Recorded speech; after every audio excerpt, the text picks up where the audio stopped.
భక్తుడిగా ఉన్నప్పుడు నిన్ను దేవుడు నీకు కీడు చేశాడనంటే దాని అర్థం నిన్ను పరీక్షిస్తున్నాడని.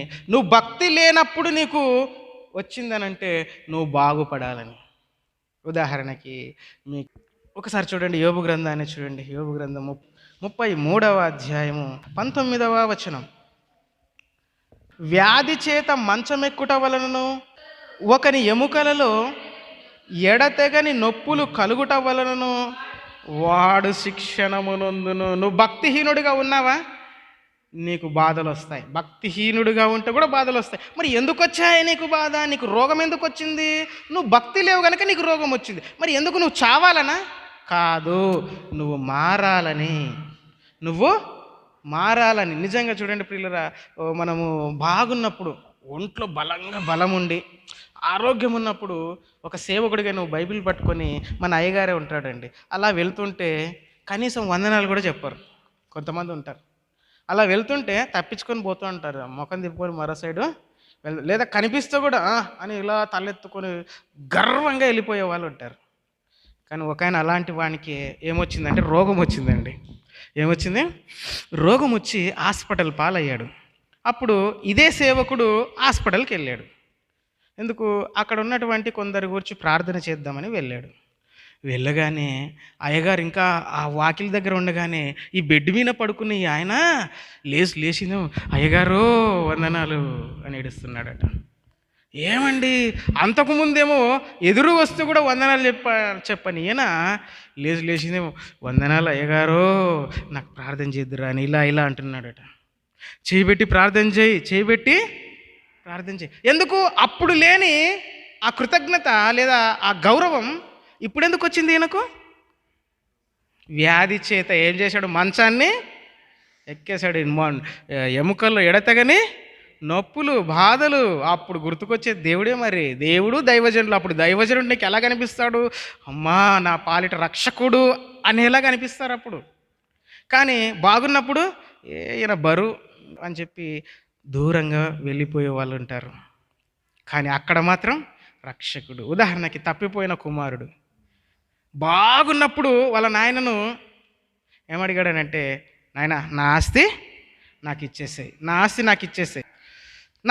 ఇచ్చేసేయి అనగానే, సర్లేరా నీ కోరిక ఎందుకు కాదనాలని చెప్పి, ఎందుకంటే తండ్రికి కొడుకు అంటే చాలా ప్రేమ కాబట్టి, సరే నాయన తీసుకొని ఆస్తిని పంచిచ్చేశాడు.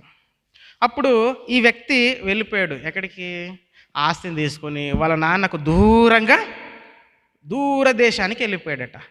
దూరదేశానికి వెళ్ళిపోయి ఉన్న డబ్బులన్నీ కూడా ఖర్చు చేసేసాడు. మీకు అందరికీ తెలుసు, మొత్తం ఖర్చు చేసేసాడు. ఉన్న డబ్బులన్నీ తగలబెట్టేశాడు. దుర్వ్యాపారం అంటే ఏంటో తెలుసా?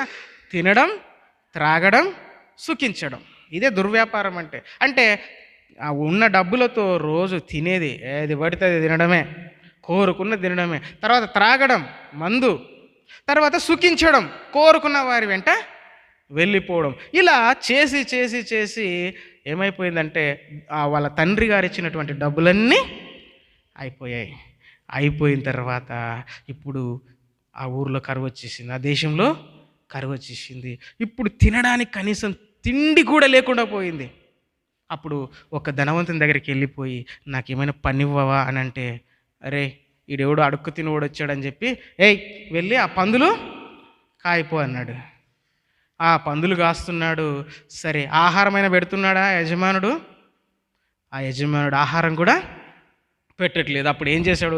ఆకలికి తట్టుకోలేక పందులకు వేసే పొట్టును తిన్నాడు.